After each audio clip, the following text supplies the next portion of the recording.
Obat Hati, Renungan Harian, Bugar Selamanya, oleh P.A.T. Norman. Mari belajar firman Tuhan dengan hati yang tenang. Tuhan selalu punya pesan baru untuk menguatkan kita hari ini. Judul renungan hari ini, ketika Anda melewatkan ketenaran dan kekayaan. Ayat inti renungan ini, Yesaya 49:4. Tetapi aku berkata, aku telah bersusah-susah dengan percuma, dan telah menghabiskan kekuatanku dengan sia-sia dan tak berguna. Namun, hakku terjamin pada Tuhan dan upahku pada Allahku. Bertahun-tahun yang lalu, saya memiliki seorang teman baik yang terus-menerus mengeluh karena tidak ada seorang pun yang mau menghargai karyanya. Dia merasa usahanya sia-sia, dan upaya saya untuk membantu membuat dia merasa berharga tidak ada gunanya. Suatu hari saya membaca Yesaya 49:4 dan membagikan itu kepadanya, dan dia mampu melepaskan rasa bersalahnya karena merasa tidak produktif. Ketika keat sekarat, dia berkata, saya telah menuliskan nama saya di air. Dia tidak menyadari pada saat itu, dan dia juga tidak peduli bahwa itu sudah tertulis dalam marmer. Hal ini berlaku bagi banyak orang semasa mereka hidup. Mereka tidak tahu pengaruh dan keindahan yang akan mereka tinggalkan. Selama hidup, kasih mereka dan harapan mereka tidak dibalas. Demikian juga kesalahan mereka tidak dimaafkan, sehingga mereka merasa bahwa mereka telah mengecewakan Tuhan dan orang lain. Terutama mereka yang bercita-cita tinggi merasakan kekecewaan yang menghancurkan. Elia berduka, aku ini tidak lebih baik daripada nenek moyangku. 1 Raja-Raja 19:4.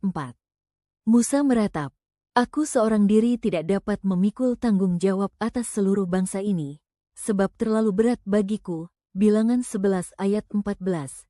Dan Daud merasa ingin menyerah. Bagaimanapun juga pada suatu hari aku akan binasa oleh tangan Saul. 1 Samuel 27 ayat 1. Dan kemudian ada Yesus yang disalib. Bagi banyak penonton, hidupnya pasti tampak seperti sebuah kegagalan.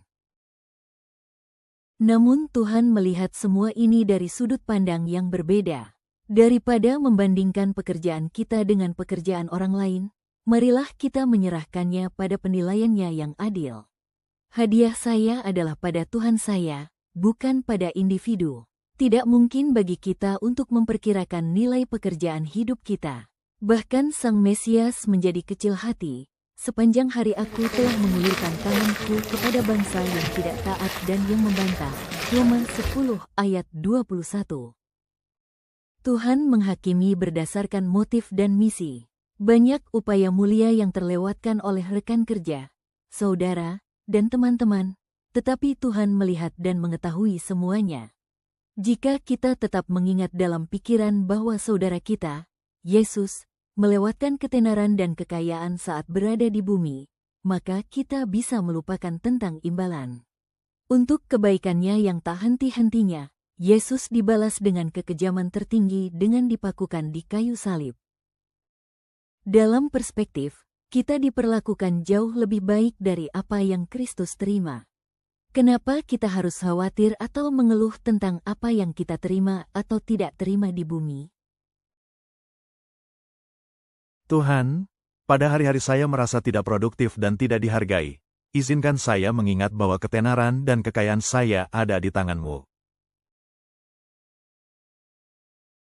Kesimpulan hari ini, saat kita merasa tidak produktif, tidak dihargai, atau usaha kita seakan tidak berarti, ingatlah bahwa nilai diri kita tidak ditentukan oleh prestasi, pujian, atau penilaian manusia.